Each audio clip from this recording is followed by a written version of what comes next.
Okay, aku baru je siap shoot video assignment and terfikir nak buat video ni. So, this is very impromptu, unprepared, and I'm going to talk about exposure, the triangle, in photography.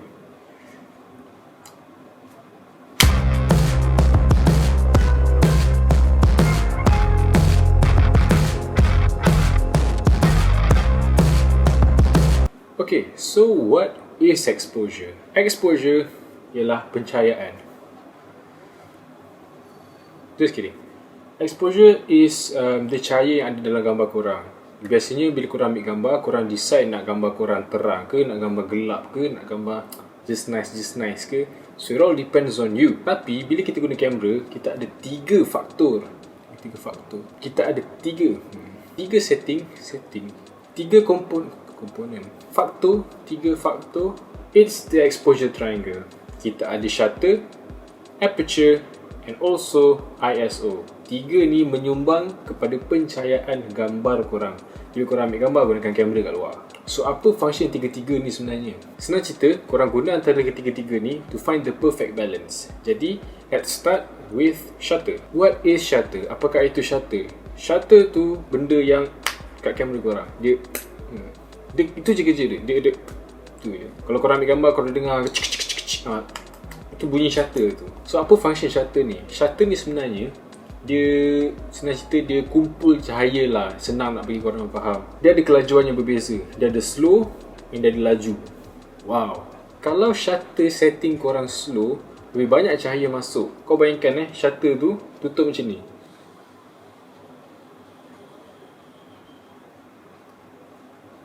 Of course banyak cahaya masuk. Sebab dia tutup lambat. Sebab bila dia nak tutup lambat tu, lagi banyak cahaya masuk, benda tu tak tutup lagi. So bila shutter korang slow, lebih banyak cahaya. Kalau terlalu slow, gambar korang akan jadi putih, like macam literally putih.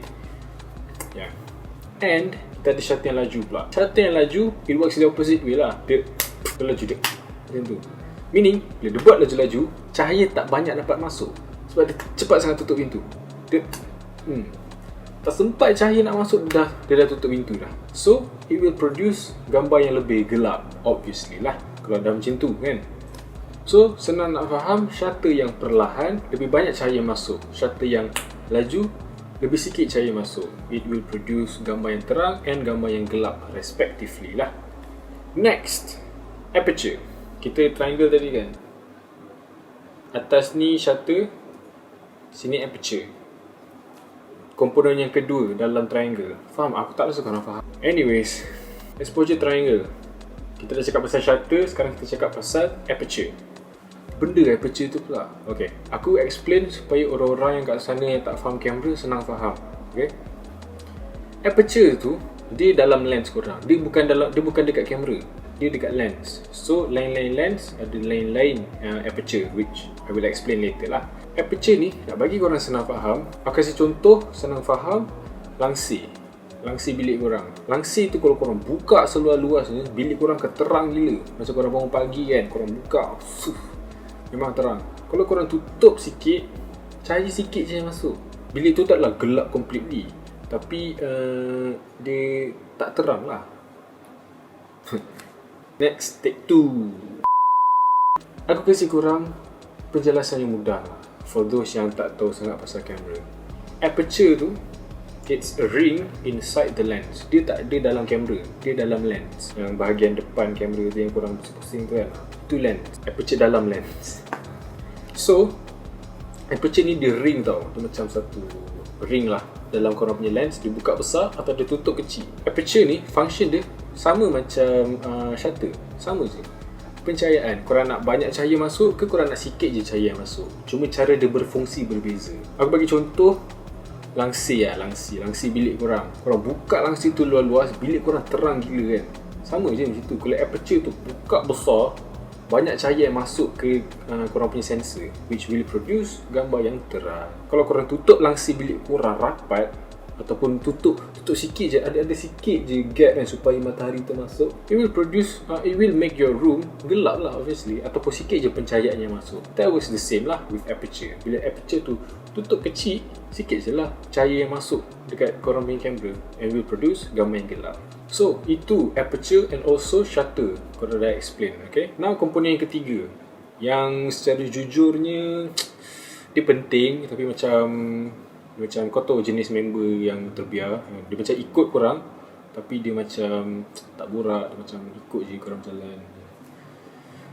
Contohlah ISO. ISO is the third component of the exposure triangle. ISO ni dia digital setting dalam kamera.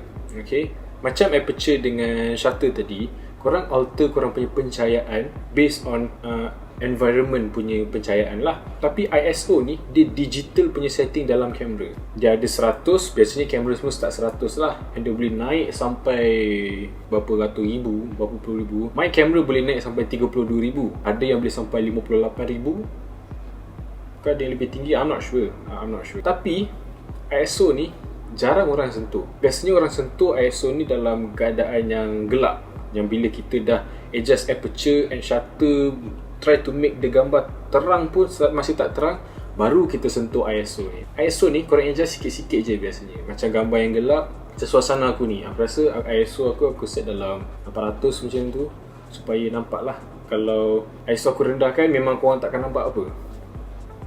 Macam tu. Tapi usually bila korang ambil gambar kat luar, ambil gambar street photography ke, landscape ke, apa-apa ke yang terang kat luar, 100 dah cukup dah. Korang jarang kita sentuh ISO. Kita biasanya sentuh aperture and shutter je. ISO ni, the reason kenapa orang tak suka sangat sentuh, sebab dia ada buruk dia. Sebabkan dia digital dalam kamera, bila korang naikkan terlalu tinggi, for example korang tambah ISO tu sampai berapa, 32,000 ke 10,000 ke atas, gambar korang akan jadi pecah. Like pecah gila and splitting and warna jadi beripik-ripik, memang buruk. So like sangat-sangat jarang lah orang guna ISO yang tinggi gila punya ISO. Jadi itulah sedikit sebanyak pasal exposure triangle. Aku tahu ramai daripada korang yang tak faham apa aku cakap tadi.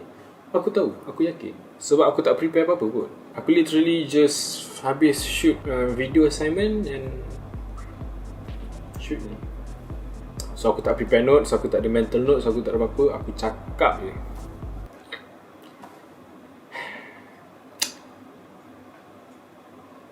Aku rasa nak namakan session ni Borak Gambar.